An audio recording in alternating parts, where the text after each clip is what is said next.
Friends இந்த இடம் பார்த்தீங்கன்னா ஃப்ளிப்கார்ட் செல்லர்ஸ் கிட்ட கேட்காமலே அவங்களோட ப்ராடக்ட் ப்ரைஸிங்கிறது டிக்ரீஸ் பண்ணிகிட்டே இருக்காங்க. இந்த இடம் பார்த்தீங்கன்னா 1316 என்னோட ப்ராடக்ட் ப்ரைஸ் இருந்துச்சு. அப்போ பார்த்தீங்கன்னா 20ஆம் தேதி இருந்துச்சு. அதுக்கப்புறம் பார்த்தீங்கன்னா 1315 ஆயிருக்கு.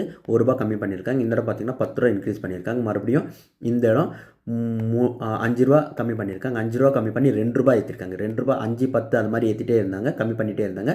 இந்த இடம் பார்த்தீங்கன்னா சேல் ஈவெண்ட் டைமில் ஒரேடியாக என்ன பண்ணிட்டாங்கன்னா ₹153 கம்மி பண்ணிட்டாங்க. பார்த்தீங்கன்னா ஒரு ப்ராடக்ட் மேலே ₹153, அதில் வரதே எனக்கு ₹50 தான் ப்ராஃபிட், இல்லாட்டி ₹20 ப்ராஃபிட் இருக்குதுன்னு வச்சுங்க.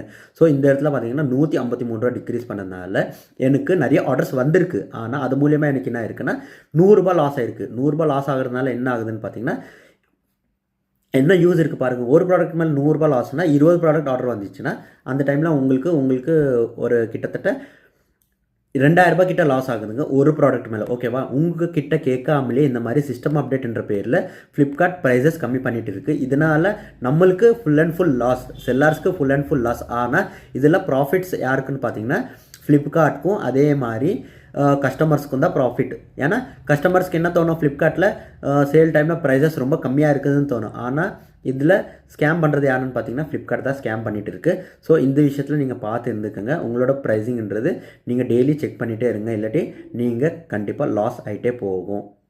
ஓகே, பாய்.